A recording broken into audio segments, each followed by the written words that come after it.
Olá, turma! Tudo bom com vocês? Espero que todos vocês estejam ótimos e que fiquem melhor ainda agora que vamos estudar uma matéria tão importante no direito processual penal, que é recursos. Não deixem de curtir, compartilhar e assistir às nossas aulas. E para começar o nosso tema de hoje, eu lhes faço uma pergunta. Onde que o assunto recursos está previsto no Código de Processo Penal? Bom, os recursos estão elencados no livro 3. O CPP, no livro 3, trata das nulidades e dos recursos em geral. O título 1, que são os artigos 563 e seguintes, tratam das nulidades. E o título 2, a partir do artigo 574, vai tratar dos recursos, trazendo primeiro uma previsão geral, características gerais aplicáveis a todos os recursos, e em seguida os recursos em espécie. E aqui eu já faço a primeira observação da nossa aula, porque a revisão criminal e o habeas corpus, embora estejam dispostos no rol dos recursos, tecnicamente não se tratam de recursos. Por quê? Isso acontece porque na revisão criminal e no habeas corpus, há a criação de uma nova relação jurídica, o que não se verifica nos recursos. E o que é o recurso? No conceito de Ada Pellegrini e Grinover, o recurso é o meio voluntário de impugnação utilizado antes da preclusão e na mesma relação jurídica processual, apto a propiciar a reforma, a invalidação, o esclarecimento ou a integração de decisões judiciais. E o que isso significa? Significa que o recurso é um desdobramento do direito de ação. No recurso não se cria uma nova relação jurídica, há apenas o desdobramento da relação jurídica inicial. A palavra recurso vem do latim recursus, que significa caminho de volta, corrida para trás, novo curso. É uma palavra polissêmica, que aqui é utilizada no sentido, aqui no meio jurídico, de proteção, auxílio, meio de defesa. Ainda continuando conceitos do que vem a ser o recurso, para Vicente Greco Filho, o recurso é o pedido de nova decisão judicial com alteração da decisão anterior previsto em lei, dirigido em regra a outro órgão jurisdicional dentro do mesmo processo. E por que aqui ele fala em regra? Porque a gente pode lembrar o caso, por exemplo, do embargo de declaração, que é um recurso, porém não é dirigido a outro órgão jurisdicional, e sim ao órgão jurisdicional que deu a decisão atacada. Mais um conceito de recurso é o que traz o Guilherme de Souza Nutti. E o que o Nutti diz? Para Nutti, o recurso é o direito que possui a parte, na relação processual, de insurgir-se contra decisões judiciais, requerendo sua revisão total ou parcial em instância superior. E aqui, nas nossas próprias palavras, como que a gente pode definir o recurso?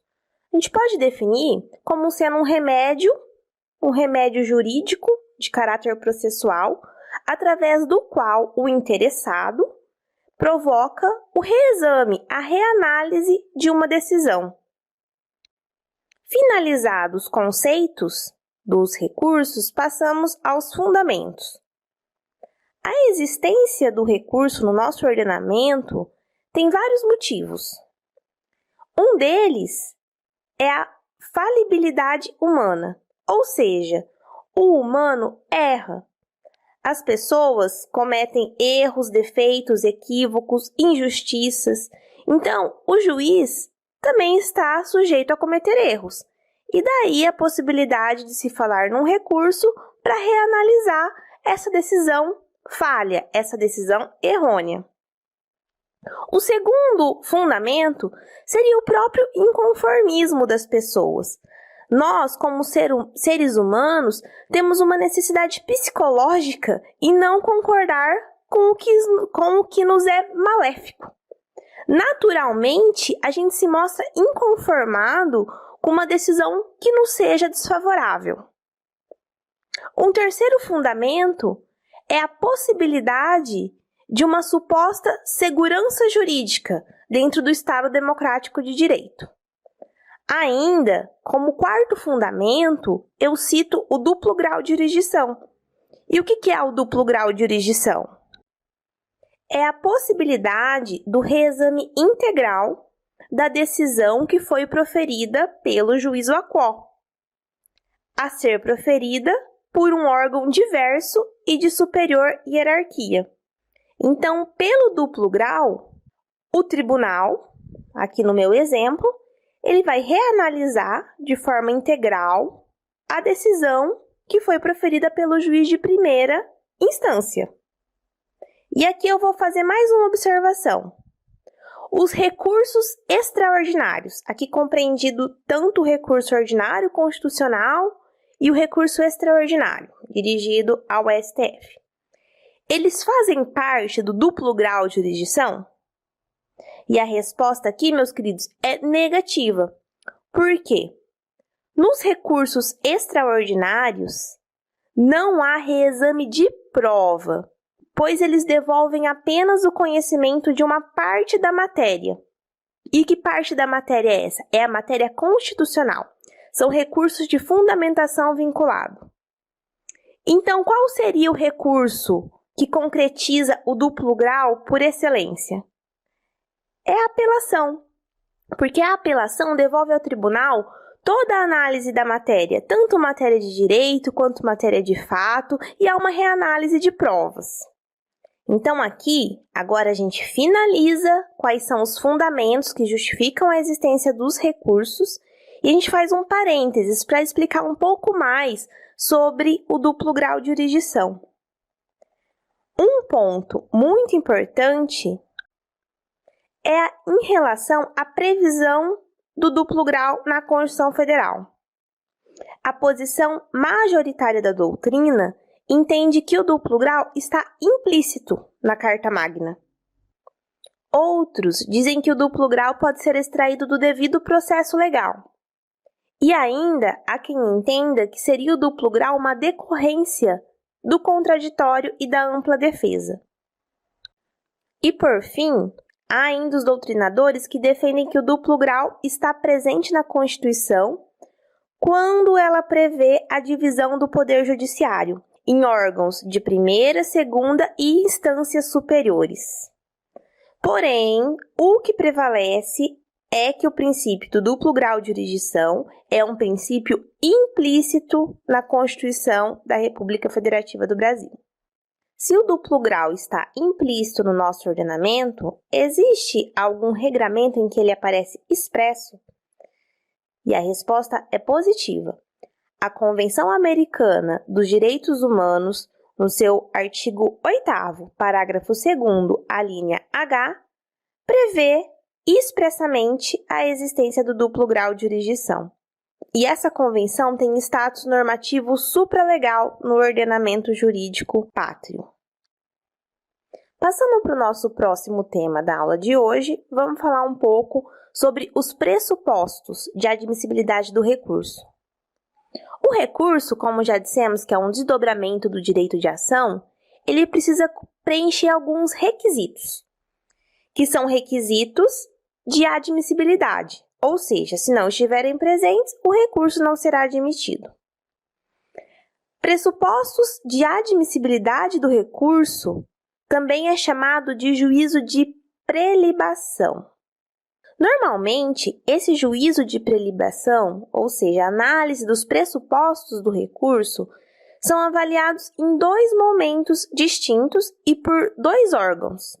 Primeiro, pelo órgão aquó, que é o órgão onde se propõe o recurso, em regra que seria a primeira instância, que vai fazer esse primeiro recebimento, e o órgão ad quem, que é o órgão ao qual o recurso se dirige, a segunda instância.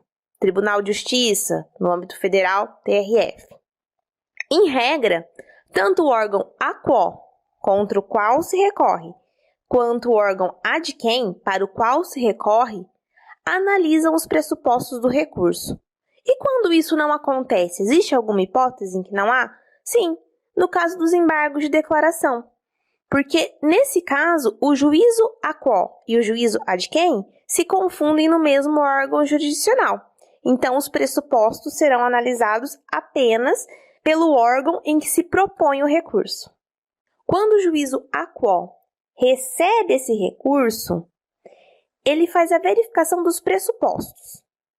Se os pressupostos estiverem presentes, o recurso será conhecido.